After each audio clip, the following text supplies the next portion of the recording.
Olá, na aula de hoje a gente vai continuar olhando tradução dirigida por sintaxe. A gente vai ver como usar o JavaCC para fazer esse tipo de tradução. Lembrando o que é a tradução dirigida por sintaxe, né? É a ideia de, junto com a especificação da gramática, a gente adicionar ações semânticas que vão sendo executadas ao mesmo tempo que o parser reconhece o programa de entrada. Então, na aula de hoje, a gente vai ver como gerar uma árvore sintática usando a tradução dirigida por sintaxe.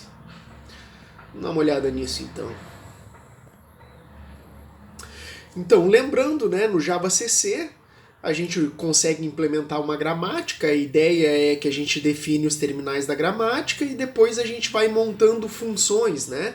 Então, cada não terminal da minha gramática, ele vira lá uma função do JavaCC. Na tradução dirigida por sintaxe, então a gente consegue adicionar, a gente adiciona ações semânticas que vão sendo executadas ao mesmo tempo que o programa de entrada vai sendo reconhecido, né? No JavaCC, eu posso colocar ali, junto com a definição da minha gramática, código Java que vai ser executado, né, à medida que as ações ali da gramática vão sendo chamadas pelo parser. A ideia é que eu simplesmente preciso colocar esse código Java entre chaves. E eu posso colocar qualquer código Java ali no meio daquelas definições das funçõezinhas que representam os não terminais. E daí, à medida, né, que essas ações vão sendo chamadas pelo parser, esse código vai ser também executado. Aquelas funções ali que a gente define para ser os não terminais de uma gramática, né, as regras de uma gramática, lembra que elas eram sempre funçõezinhas void, né, e não recebiam nenhum argumento. Para ajudar na tradução dirigida por sintaxe, aquelas funçõezinhas elas podem retornar valores e também podem receber argumentos. Então, o nosso objetivo hoje é usar essas ações, né, usar a tradução dirigida por sintaxe para gerar uma árvore sintática. Então, para isso, primeiramente, a gente precisa definir então um conjunto de classes que represente o meu programa, certo? Então, daí aquelas ações ali, elas vão construindo os nós da minha árvore e no final da execução do meu parser, eu vou ter uma árvore sintática construída. Então, para definir um conjunto de classes que representa a árvore sintática do meu programa, eu tenho aqui algumas maneiras aqui de facilitar a vida de vocês, né? Então, geralmente os não terminais da minha gramática, eles vão virar classes que representam o que é reconhecido por cada um daqueles não terminais. Se um não terminal ele possui várias alternativas, gerando, né, cada alternativa gera uma estrutura diferente, a gente pode trabalhar com uma hierarquia de classes. Eu vou mostrar um exemplo disso mais adiante. Algumas ações da minha gramática, né, elas geram sequências de coisas. Por exemplo, ali na linguagem Lugose, a gente tinha a sequência de declaração de variáveis, ou seja, são várias declarações de variáveis. Ou a gente tinha, por exemplo, sequência de comandos, que né, são vários comandos. Então, na verdade, isso é um grupo de objetos, né? A gente pode usar uma coleção qualquer de objetos lá do Java para guardar essas sequências de objetos. Nos exemplos de hoje a gente vai usar o ArrayList, né, que é uma coleção de objetos e eu posso guardar vários objetos dentro desse ArrayList. Naquela parte inicial lá do JavaCC, lembra onde tem o main do programa? Ali é uma parte onde eu posso colocar qualquer tipo de código Java. Então ali que podem ficar as definições dessas classes que vão representar a minha árvore sintática. Tudo isso eu vou mostrar agora em exemplos. A gente vai fazer o exemplo da aula de hoje com aquela linguagem simple que a gente viu lá na outra aula sobre implementar uma gramática usando JavaCC. Lembrando então a linguagem simple, né? Aqui está a regra inicial, um programa em simple é um main com abre e fecha chaves e dentro dele simplesmente tem uma sequência de comandos. A sequência de comandos ela é definida aqui por essa ação recursiva, né? Mas se a gente olha nela, na verdade o que ela quer fazer aqui é reconhecer vários cons, vários comandos, certo? E cada comando ele pode ser ou uma atribuição ou um print. Tanto a atribuição quanto o print, eles recebem expressões e a minha expressão pode ser um número ou pode ser um identificador.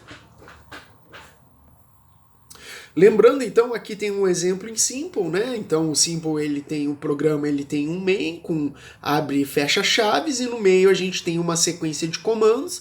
Nessa sequência de comandos pode ter atribuições ou prints. Tanto a atribuição recebe uma expressão quanto o print recebe uma expressão, e essas expressões podem ser simplesmente números ou variáveis. Então o que a gente quer fazer na aula de hoje, né? Lembra quando a gente fez o parser para a linguagem Simple, né? No meu programa principal, o que ele fazia ali? Eu criava um parser, passava para ele ali o arquivo, né, que eu passo ali na linha de comando, e quando eu chamava a primeira regra da minha gramática, o que ele fazia? Ele ia analisando a sintaxe desse se esse programa de entrada, né, se a sintaxe dele estava correta. Lembra que quando eu chamava esse método aqui, ele não fazia nada, ele simplesmente analisava se meu código estava corretamente escrito. Se ele estava corretamente escrito, o meu parser nem retornava nada lá na linha de comando, né? Ele só retornava alguma coisa, se o meu programa tivesse errado, ele retornava uma mensagem de erro. O nosso objetivo agora é fazer essa modificação aqui no programa, né? Agora, quando eu chamo a primeira regra do meu parser, ele retorna também uma árvore sintática, tá? E o meu programa aqui também ele vai fazer outra coisa. Bom, quando eu chamo a primeira regra, ele vai analisar o meu programa e vai construir essa árvore sintática. Essa árvore sintática eu chamei de Simple A, né? Porque, como eu já tinha definido aqui a classe Simple, eu não podia chamar a árvore sintática de Simple, eu chamei ela de Simple A.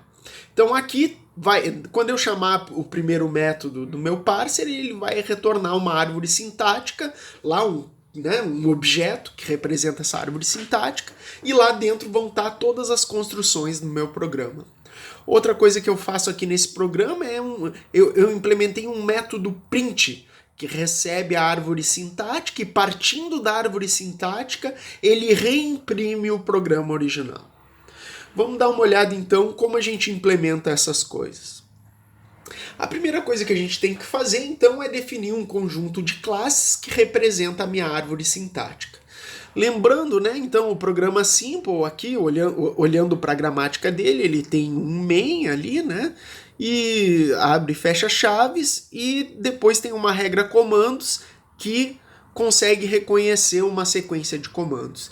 Então, basicamente, o que é um programa em Simple? É um conjunto, é uma sequência é basicamente uma sequência de comandos. Então a classe Simple A, que representa o meu programa em Simple, eu defini ela como tendo só um atributo, que é um array list, né? Lembrando, o array list é uma coleção de objetos, e dentro desse array list vai ter o quê? Um monte de comandos, né? Que é essa sequência de comandos que é reconhecida por essa regra. Eu coloquei um construtor simples aqui, ó, que recebe esse array list e atribui o array list lá pro atributo da minha classe. Então eu consigo representar o meu programa em Simple simplesmente por esse array aqui, né, de comandos. Notem que na árvore sintática eu não preciso guardar essa palavra main, esse abre chaves e fecha chaves, porque isso está sempre presente nos programas, né? Eu sei que se eu tenho essa árvore sintática aqui, o meu programa originalmente tinha esse main ali, esse abre chaves e fecha chaves. O importante de guardar na minha árvore sintática realmente é essa sequência de comandos que aparecia lá no meu programa em Simple. Então, o meu programa, voltando, o meu programa em Simple, a árvore sintática dele é representada por um objeto desse tipo, Simple A, e dentro dele ele tem um array com todos os comandos que estavam presentes ali no meu programa. Eu queria fazer uma parte aqui para a gente conversar sobre recursão à esquerda, né? Só para a gente entender bem aquela ideia da sequência de comandos, né? Então a regra inicial de comandos, ela era assim. Mas se a gente olha bem para ela, o que essa regra aqui está fazendo, né? Comandos pode gerar ou um comando para o ponto e vírgula, ou essa história aqui que é um comando mais uma chamada recursiva para introduzir outro comando, né? Se a gente eliminava a recursão à esquerda, usando aquela regrinha que a gente viu em aula, isso ficava assim, né? Mas se a gente olhar o que a gente está fazendo aqui, né? É só uma sequência de comandos com pelo menos um comando. Então notem que em Java CC a gente podia, ou na minha gramática mesmo, a gente podia ter implementado isso aqui somente dessa forma, né? Quer dizer, uma sequência de comandos que tem pelo menos um comando, é isso que diz o mais. Então só para ver, revisitando então a eliminação da recursão à esquerda, lembrando, se eu tenho algo desse tipo, o que é isso aqui? É uma sequência que começa com C e depois pode ter, né, 0 ou mais Bs. Então, na verdade, eu poderia eliminar essa recursão à esquerda implementando isso simplesmente dessa forma. A outra aqui, esse outro tipo de recursão à esquerda, né, que é só uma sequência de Bzinhos, eu poderia simplesmente implementar isso dessa forma no Java CC. Eu queria fazer esse aparte aqui sobre a sequência de comandos, só para que a gente consiga enxergar, né, que essa regra aqui da gramática, o que ela faz, né, nada mais é do que reconhecer uma sequência de comandos, e essa sequência de comandos eu posso representar, então, na minha árvore sintática lá, por um array list contendo comandos. A próxima regra que a gente tem, né, é a regra de comando. O que é um comando, né? Um comando ele pode ser ou uma atribuição ou um print. Lembrando lá em cima, né, o que eu tenho na minha árvore sintática, lá na raiz da minha árvore sintática, para guardar os comandos, é um array list de comandos. Então isso quer dizer o quê? Que dentro daquele array list eu posso ter tanto atribuições quanto prints.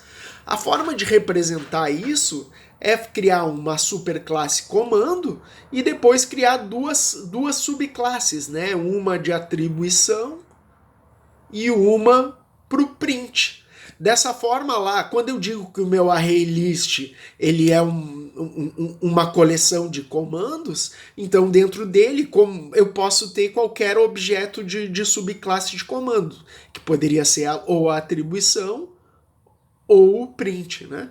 Então essa é a forma de organizar. Geralmente na gramática, então, quando eu tenho uma regra que tem alternativas que reconhecem coisas bem diferentes, a maneira de organizar isso na árvore sintática é criar uma superclasse que representa o não terminal, né? E depois subclasses ali para cada uma das alternativas. Olhando como é que eu represento na atribuição, né? A atribuição eu preciso guardar, obviamente, o identificador e a expressão. Então a classe que representa a atribuição na minha árvore sintática, eu vou guardar uma string que é o identificador e um objeto do tipo ESP que representa uma expressão. Da mesma forma o print, né? A única coisa que eu preciso guardar ali é como a própria classe já me diz que é um print, eu sei que toda vez que eu faço um print eu preciso usar essa palavra mágica, eu não preciso guardar isso na árvore sintática. A única coisa que eu preciso de importante guardar na minha árvore sintática é a expressão que eu vou imprimir. Então aqui a subclasse que representa um print, ela tem só um atributo que é uma expressão. Da mesma forma, eu vou organizar assim as expressões, né? Porque notem aqui, as expressões elas podem ser ou números ou identificadores. Por exemplo, aqui no print eu estou guardando uma expressão, essa expressão ela pode ser um número ou um identificador. Então, dessa forma, eu preciso ter uma superclasse ESP, que representa as expressões. Uma expressão pode ser um número, eu estou guardando aqui simplesmente um inteiro que representa esse número, ou uma expressão pode ser uma variável, que daí eu estou guardando ali a string que representa a variável. Notem que a gramática da linguagem Simple ela é bem simples, mas seguindo essas técnicas aqui, eu consigo definir as classes que representam uma árvore sintática para qualquer linguagem. Bom, agora eu preciso modificar lá as regras. Agora que eu tenho, né, a definição das classes que representam a minha árvore sintática, eu preciso modificar lá a gramática para, ao mesmo tempo que ela reconheça o meu programa, ela também construa essa árvore sintática. Para fazer, aqui tem aquela definição original da regra inicial da minha gramática, né? Então, simple é um main, abre chaves, comandos, fecha chaves. A implementação que a gente tinha feito da outra vez, né, era a regra, o não terminal, ele vira uma função, e daí é o token main, depois abre chaves, depois chama esse não terminal aqui, correto? E depois fecha chaves e depois EOF. Notem que lá em cima, quando eu defini lá o main do meu parser, o meu parser estava retornando a árvore sintática, então agora eu vou ter que modificar isso aqui, ele não vai ser mais void, né? Ele tem que devolver um objeto simple A, porque quando eu chamo essa regra aqui, ela vai construir o nó da minha árvore sintática. Outras coisas que a gente já viu também é que aqui nessa partezinha eu posso declarar variáveis locais. A gente fez isso lá na análise léxica. E notem também aqui que essa função simple ela não está recebendo nenhum argumento, mas ela pode também receber argumentos. Então vamos ver como é que eu transformo isso aqui para construir um nó simple, né? Desculpa, uma árvore sintática. Então agora notem, ó, que a primeira regra, agora ao invés de ser void, ela vai retornar uma árvore sintática daquele objeto lá, simple A, que representa o meu programa. Então eu tenho main, tenho chaves, fecha chaves e EOF. Notem aqui tem uma diferença, ó. Quando eu chamo comandos, eu estou passando ali notem aqui em cima, onde eu posso declarar as variáveis, eu criei uma variável comandos, que é um array list, certo? E eu estou passando esse array list aqui para minha regra comandos. O que fazia a regra comandos? Ela reconhecia uma sequência de comandos. Então eu estou passando um array list aqui para ela, que ela vai preencher com todos os comandos que ela vai reconhecer. E daí, no final da minha regra, ó, como o simple tem que retornar uma árvore sintática, ó, comandos está preenchido com todos os comandos que foram reconhecidos pela regra comandos. E agora no final eu adicionei, ó, notem que entre chaves eu posso colocar código Java. E aqui eu botei então um return, construindo uma nova árvore sintática e passando para ela a lista de comandos, o array list de comandos, que foi gerado por chamar essa regra comandos. Essa história do array list, na verdade, tem duas formas de fazer, né? Notem que esse comandos aqui ele poderia retornar também, um array list contendo todos os comandos. Mas também a outra forma de fazer isso é criar o objeto por fora e passar ele como argumento vazio e lá dentro de comandos vai preenchendo. Muitas vezes quando as regras são recursivas, né, e fazem várias chamadas da mesma regra, fica meio difícil tu fazer ela retornar um objeto. Porque daí cada chamada recursiva, imagina se cada uma delas retorna um array list diferente, e daí eu tenho que concatenar esses array lists diferentes. Então, quando eu tenho repetição, é muito mais fácil tu chamar lá no início essa regra, passar para ela um array vazio, e ela preenche ele para ti, e por referência, né, porque a passagem de parâmetro de objetos é sempre referência, tu passa o objeto vazio, a regra preenche para ti, e quando tu sai dessa chamada, tu tem esse objeto construído. Bom, vamos olhar então para a regra comandos. Aqui eu preferi usar aquela primeira implementação lá que a gente fez com aquela eliminação da recursão à esquerda em duas regras, né? Mas sintam-se livres para fazer das outras formas que eu mostrei antes. Então, lembrando a regra comandos, né? Ela reconhecia um comando e depois fazia uma chamada para comandos linha que reconhecia os próximos comandos. Quando a gente fez isso em Java CC, né? Era uma regra comandos que chamava um com para reconhecer, o não terminal com, que reconhecia um comando, daí ponto e vírgula, e daí a chamada recursiva para a próxima regra, né?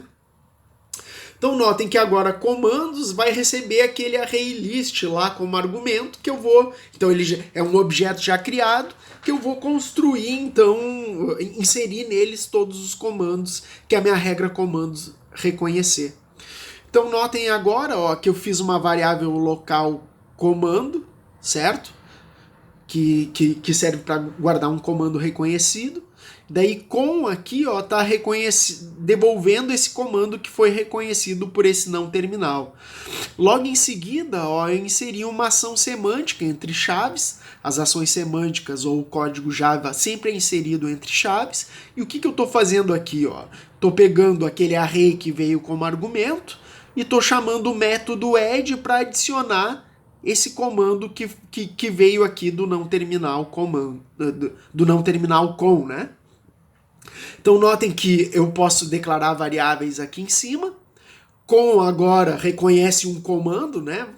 Com reconhece um comando e ele, ao invés de ser void, ele retorna esse comando que eu estou guardando na variável C.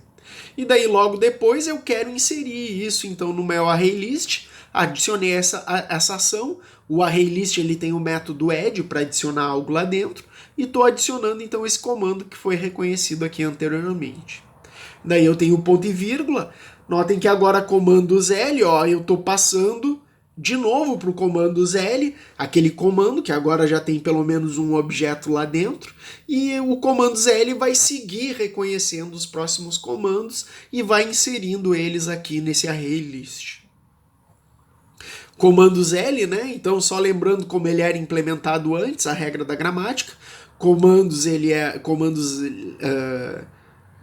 comandos L aqui, ele reconhecia um comando, ponto e vírgula, uma chamada recursiva ou vazio. A implementação dele era assim, né? Então agora a gente precisa adicionar as ações semânticas, ó. Aqui ele está reconhecendo um comando qualquer, então obviamente isso aqui vai retornar o comando reconhecido, depois eu tenho que inserir no array, e depois tem a chamada recursiva que eu tenho que passar o array para ele seguir inserindo, né? Então funciona, aqui estão as modificações, ó, comando L recebe um array list de comandos, daí ele chama a regra que vai me reconhecer um comando e vai retornar ele para mim, eu estou guardando na variável C, daí agora adicionei uma ação semântica que chama o método add do array list para adicionar lá dentro o comando reconhecido, e daí depois tem a chamada recursiva na qual eu passo esse array parcialmente preenchido para comandos L e ir preenchendo então os próximos comandos. Vamos dar uma olhada agora na regra comando, né? Então agora a regra comando, né? Lembrando, um comando ele pode ser ou uma atribuição ou um print. Notem que agora comando, né? Comando, quando eu chamo o com esse, ele tem que me retornar um comando. Então aqui, ao invés de ser void, ele vai ter que retornar um comando. Que tipo de comando ele tem que devolver? Ou uma atribuição, se ele entrar nessa alternativa, ou um print, se ele entrar nessa alternativa aqui, né? Então, se eu entrar nessa primeira alternativa, eu tenho que construir um nó da árvore sintática que representa uma atribuição e retornar ela. Se ele entrar nessa alternativa aqui, eu tenho que construir um nó da árvore sintática que representa o print e devolver isso, né? Então, vamos ver como é que fica. Agora, comando, né, de comando, retorna um comando, né? Aqui estão as alternativas, ó. Certo? As duas alternativas, ó. Se eu cair nessa primeira alternativa, ó, id, lembrem daquele objeto token definido lá pelo JavaCC, né? Ele serve para eu pegar o conteúdo do token lá que foi reconhecido. Na verdade, eu uso isso para pegar a string reconhecida, né? Então, uma atribuição é um id, o símbolo de atribuição, e uma expressão. Então o que eu fiz aqui? Ó? Peguei o id reconhecido e guardei na variável id. Em seguida tem o símbolo de atribuição, e ESP é um não terminal, agora ele tem que retornar então um nó da árvore sintática que representa uma expressão. Então Então, logo após da minha regra normal da gramática, o que eu tenho aqui, ó? Eu construo um nó da árvore sintática que representa a atribuição, aquele nó que a gente definiu antes. O nó que representa a atribuição, ele recebe, então, ele tem dois atributos, né? Um que é a string da variável e o outro que é a expressão, né? Essas coisas aqui, elas foram reconhecidas por essas regras aqui antes, certo?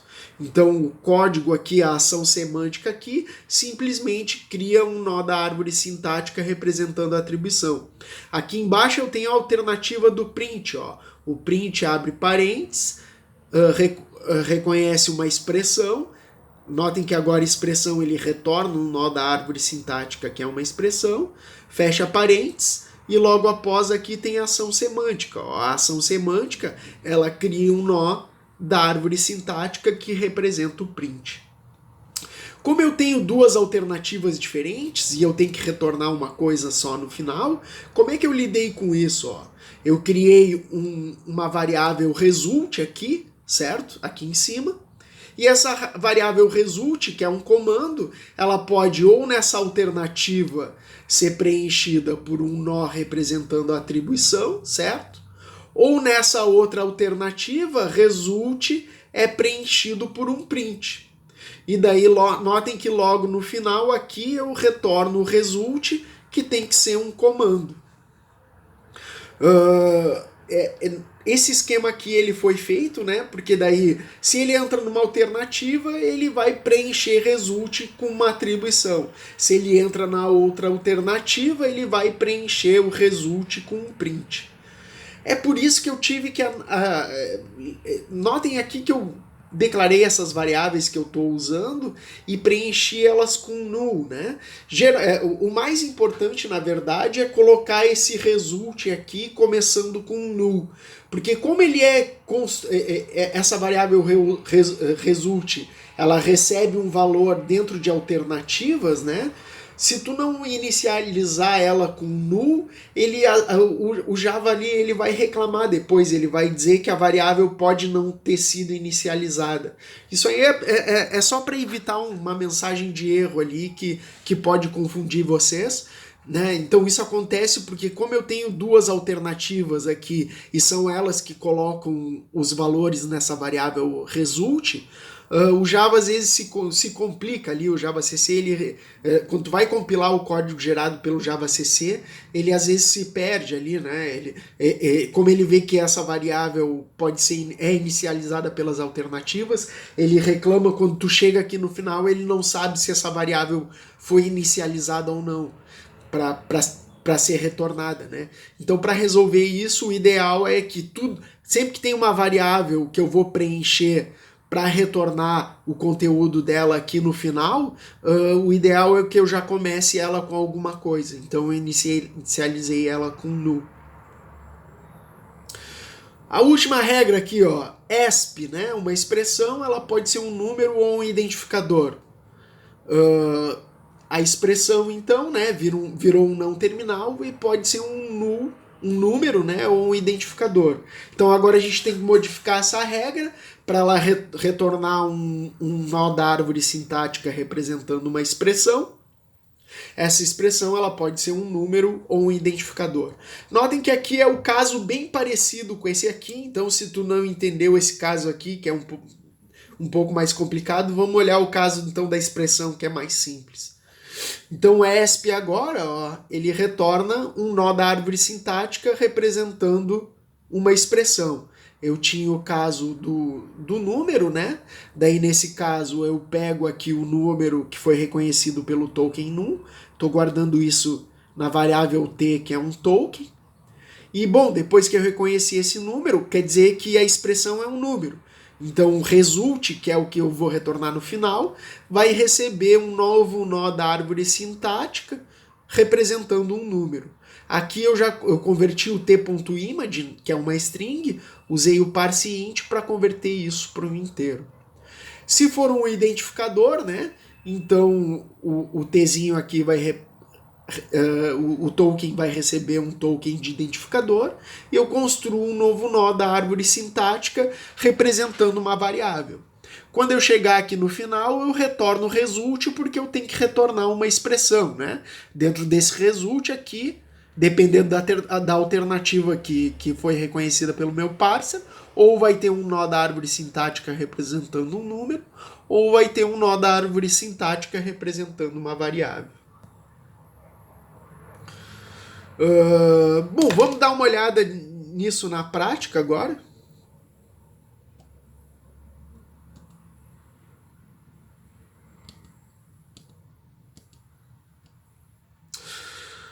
Só vou fazer uma coisa aqui, vamos abrir vamos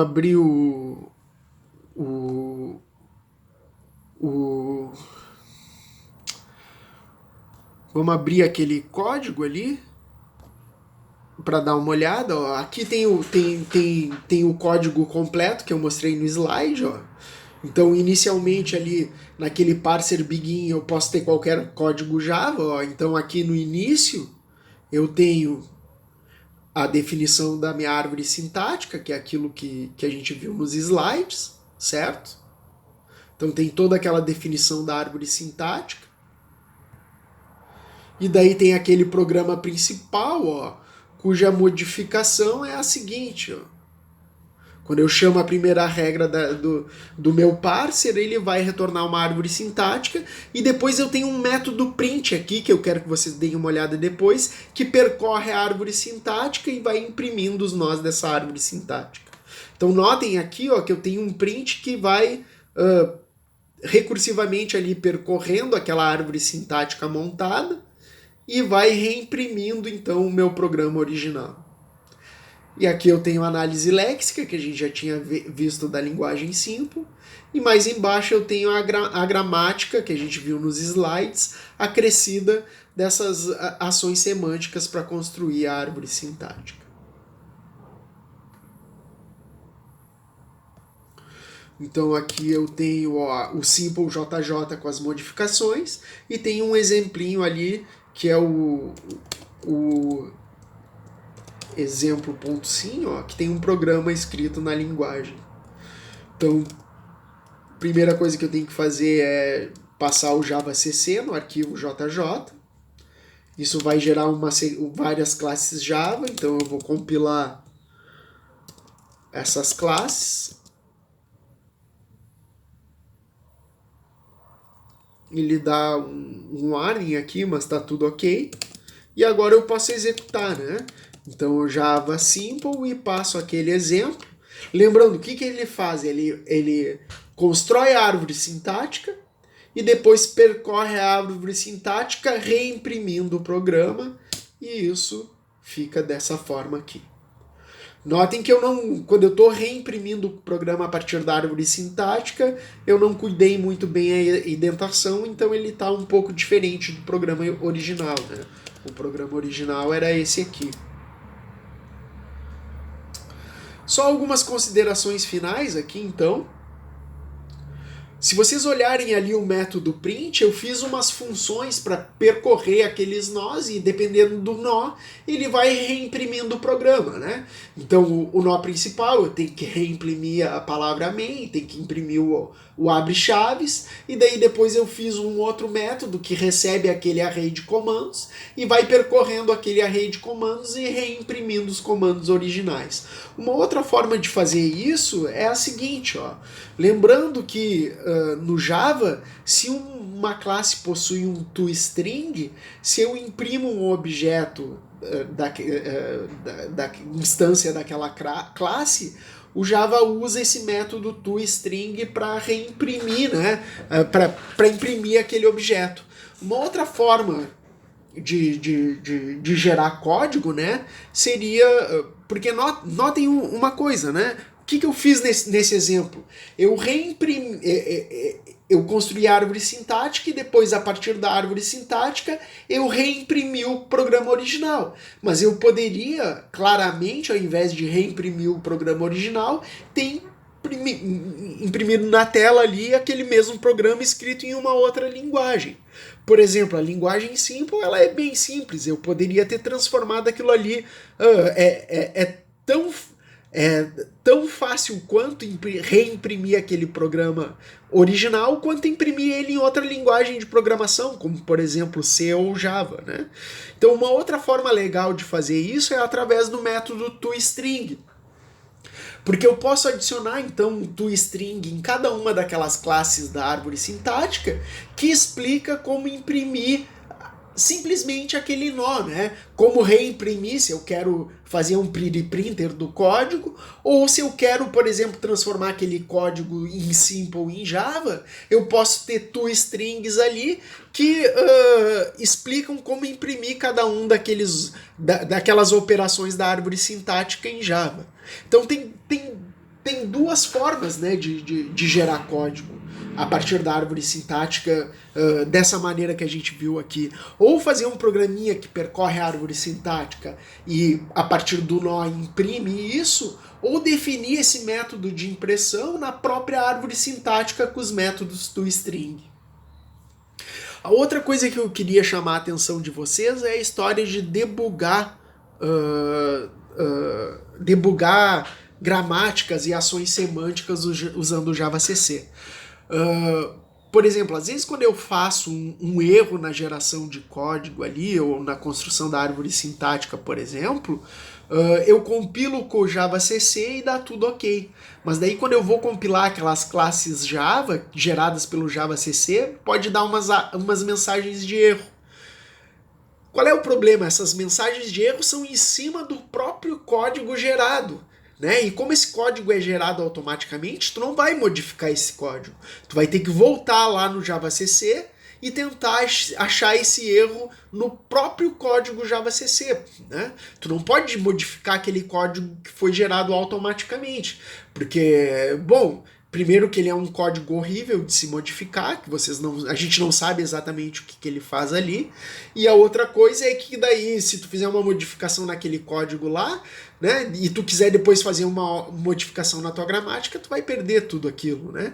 Então sempre que tu encontrar uma mensagem de erro no código Java gerado pelo JavaCC, tu tem que voltar lá no teu arquivo .jj, tentar arrumar aquilo, e daí depois gerar de novo aquele código Java para ver se não tem nenhuma mensagem de erro. Bom, era isso que eu tinha para apresentar para vocês hoje. Um abraço e até a próxima.